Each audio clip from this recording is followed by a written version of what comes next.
First up, we have the new release from Vanhelg. I'll talk about Vanhelg in one of my previous videos where I mentioned that this Deimos Sanctuarium would be released later this year, and now it has. They have a new drummer, Mattias Westman from King of Asgard, who replaced Björn Andersson after the release of Temple of Phobos.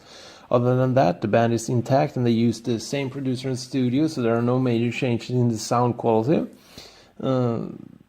The main difference, I would say, is that Deimos Sanctuarium overall is more doom influenced with fewer fast parts than the previous two. And at first, the first couple of listens, I thought that was something that was missing in the fast parts. And the fact that there are no immediate hit songs like Dödens Mask at Anlete.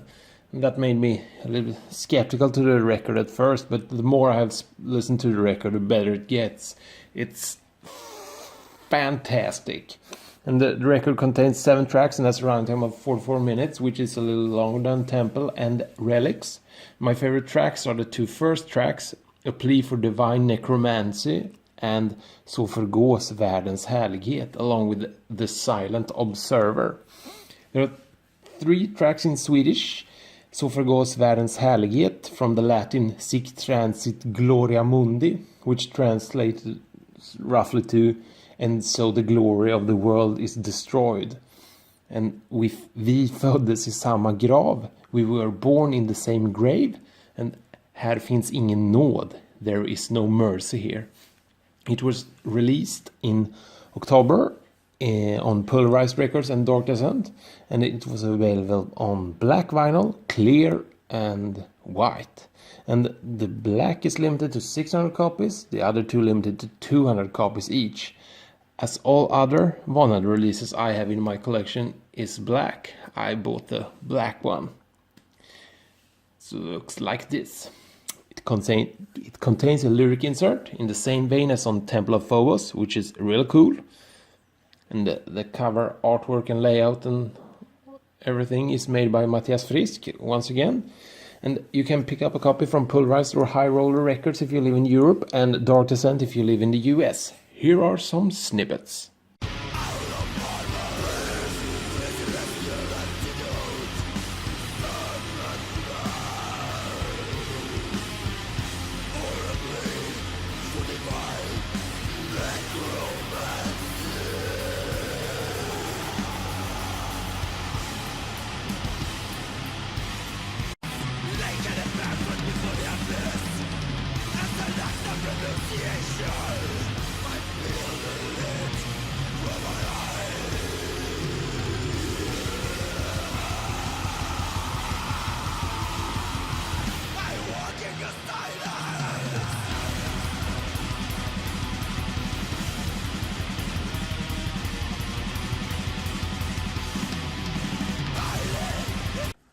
Continuing on with some more death metal, this time from the US. This is Devouring Mortality by the band Skeletal Remains. It was released earlier this year on Century Media and Dark Descent. And if you, like me, hadn't heard this band before, until this record was released, apparently Skeletal Remains were formed in 2011 in Whittier, California, and they have released 3 records, including this one. And I read a couple of reviews on this record before buying it, and bands mentioned was Mid-Era Death, Obituary, Suffocation, and Pestilence. However,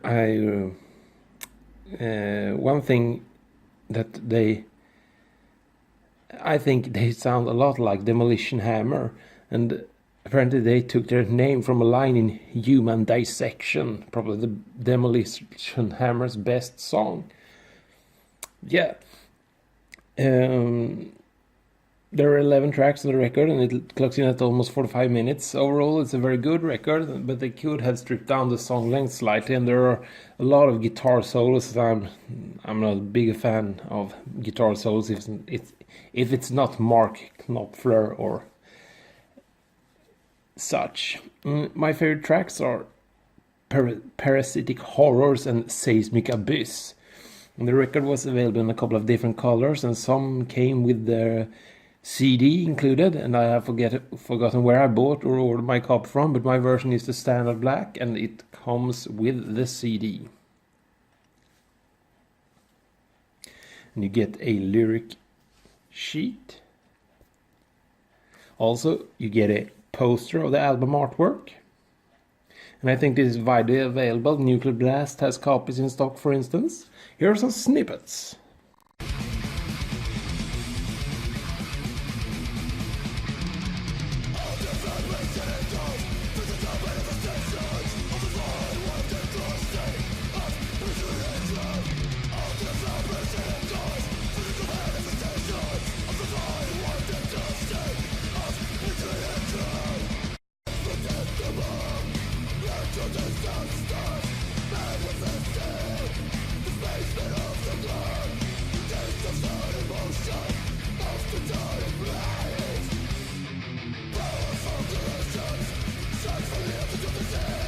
Next up we have another Swedish band. This is Gutter Instinct with the record Ear of Sisyphus. I have no idea how you pronounce either of those words. It was released earlier this year, also on Pulverized Records. And if you're not familiar with Gutter Instinct, it's a death metal band from Helsingborg, Sweden, and was formed in 2012. Before this one, they had released one full-length called Age of the Fanatics in 2016 and one EP in 2015 called The Insurrection. Their music is, I would describe like a mixture of early D-side and entombed with some sludge sprinkled in.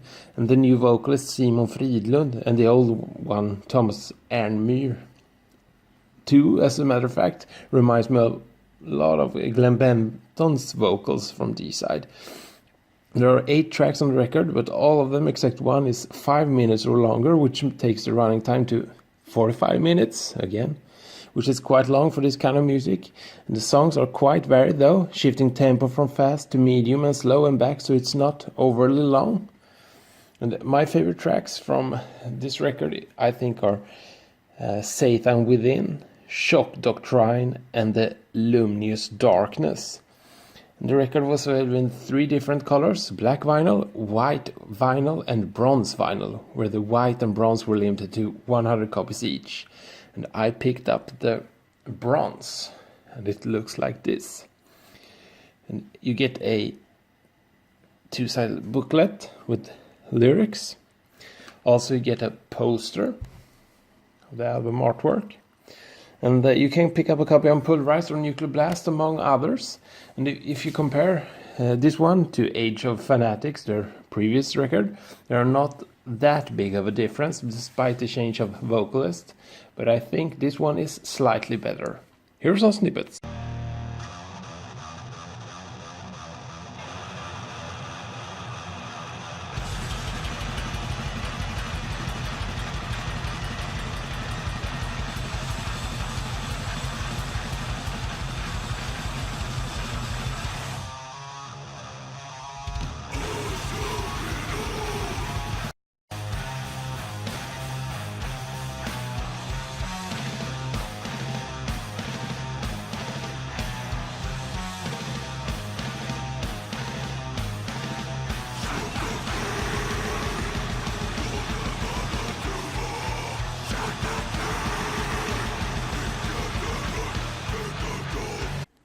Moving on from the Swedish death metal.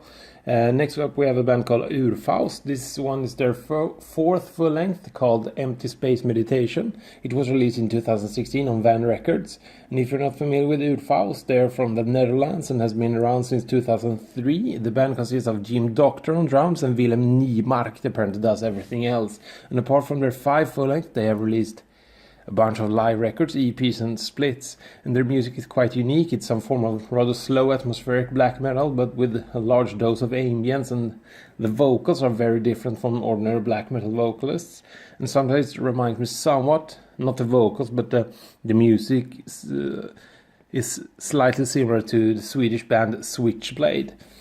And Urfaust's first records have very raw production, but on Empty Space Meditation the production is much more polished and you can hear every note and drum fill played. It seems I'm in the minority here, but I prefer this kind of production for this kind of music, and I think that Empty Space Meditation is better than their previous records, including Der Freiwillige Bettler, which is, I believe, is the biggest fan favorite. And This record clocks in at about 43 minutes and consists of 6 tracks. And one thing that's a little bit annoying is that the first track on the record, Meditatum 1, is an intro that's over 5 minutes long, and it feels unnecessarily long. But then the fun begins. Track number 2, simply called Meditatum 2, kicks in, and that's the best track on the whole record. It's the only track on the record with some fast parts. The rest of the tracks are all slow, and they have almost no shift in tempo. It's more change in atmosphere and that moves the tracks forward. All in all, the record is very good. And as I said, it was released in 2016 on Van Records. It was available on black vinyl, black and white splatter, and orange and white splatter. And my version is the orange and white splatter. And you get a printed inner sleeve with credits on one side and a picture of the duo on the other side. You also get a A2 poster with the cover artwork. And if you want to pick up a copy, Van Records still has copies left. Here are some snippets.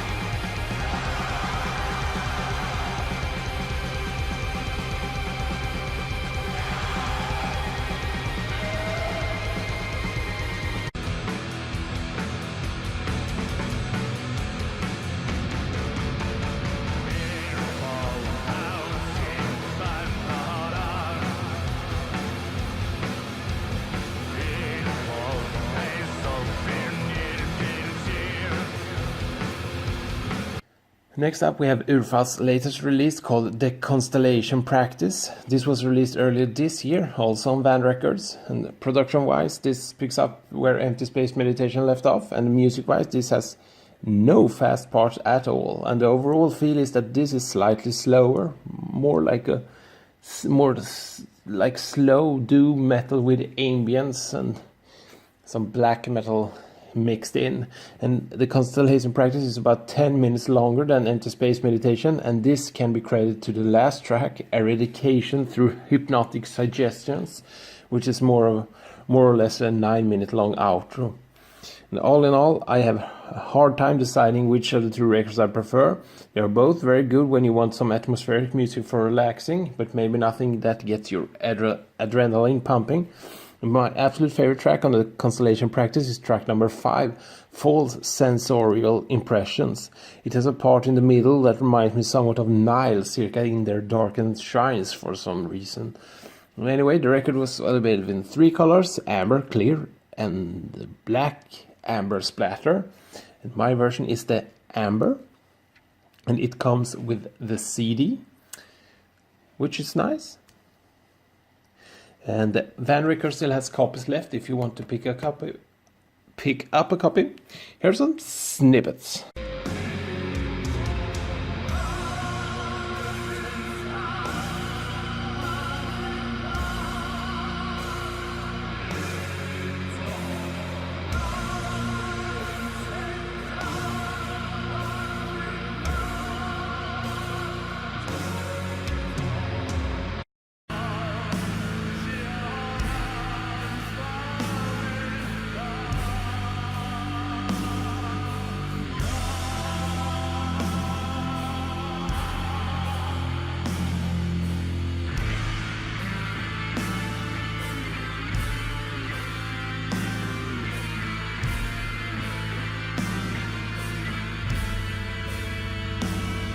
Continuing on with some more black metal. This is the Swan song from the band Panfage. It's called Jord and was released in January this year on Nordvis and Bindroom. And if you're not familiar with Panfage, I have no idea how you actually pronounce their name. It's a one-man band from Gothenburg, Sweden. The man behind the project goes under the name Fjällbrant, and he released his first demo in 2005 and released one demo every year until 2011. In 2015, the debut full-length called Storm, or Storm. It means the same thing in Swedish, and it's spelled exactly the same, but you say storm instead of storm. Anyway, it was released and was followed by 2 splits and 1 compilation before the sophomore record called Drängskaper was released in 2016, and then Jord, which means Earth, was released in 2018. And Jord consists of 7 tracks and has a running time of about around 40 minutes, and the music that can be found on the record is quite epic, melodic black metal with a not so clean production mixed with maybe later Darkthrone.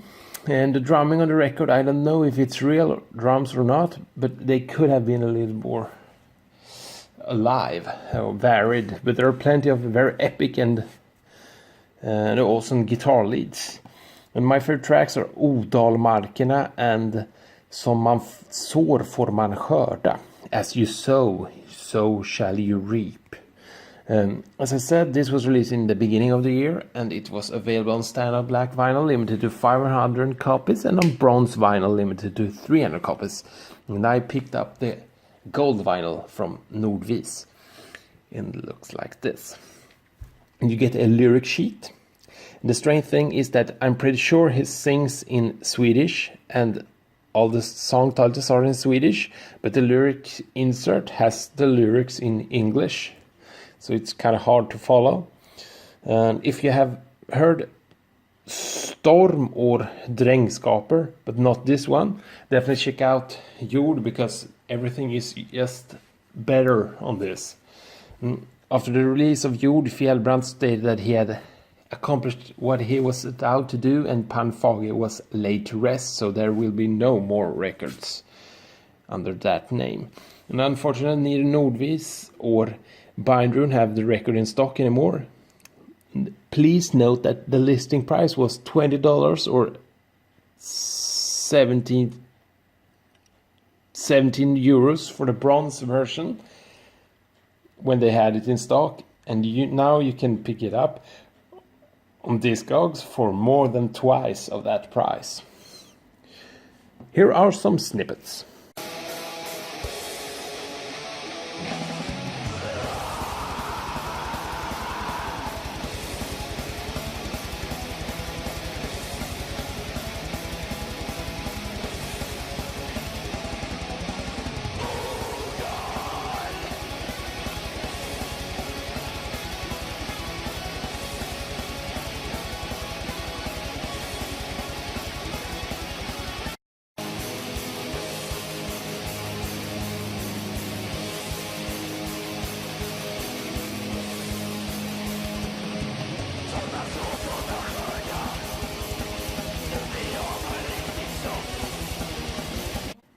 Rounding up the video, we have something completely different. This is It's Hard to Have Hope by the band Svalbard. It was released earlier this year on Holy Roar Records. And if you're not familiar with the Svalbard, it's a 3-piece from Bristol, UK, and the band was formed in 2011, and this is their second full length. And I have not heard their other release, but this record consists of 8 tracks and has a running time of about 37 minutes. It's very hard to describe what they sound like. According to their Discogs page, they play a mix of crust, post-hardcore and black metal. And I would say that sometimes it sounds like a faster and less heavy version of Cult of Luna, mixed with Explosions in the Sky and other stuff. It's nowhere near as good as Cult of Luna. Nothing is, but it's a good record that you might find interesting if you like Cult of Luna or maybe Downfall of Gaia. And on the hype sticker it says, for fans of Oathbreaker, Alcest and Tragedy. My favorite tracks are Pro-Life and Try Not to Die Until You're Dead. And the record is available in 5 different colors, and I picked up the pink purple color in color with splatter version limited to 200 copies because it looked so different from any other record I have. And it looks like this. You get a printed inner sleeve with lyrics, and the lyrics is about abandoned dogs, sexual harassment, abortion and stuff like that. And if you want to order a copy, Holy Roar Records still have it in stock in a variety of colors. Here are some snippets.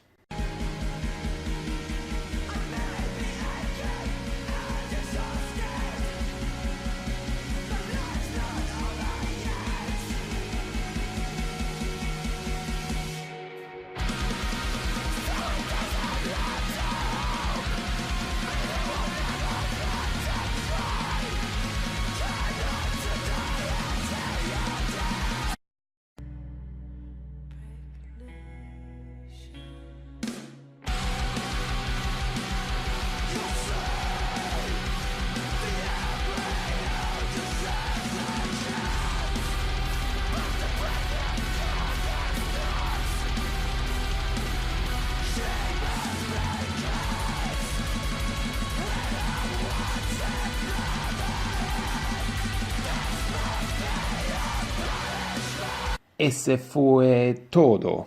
Support the bands and buy the music. Thanks for watching. Bye.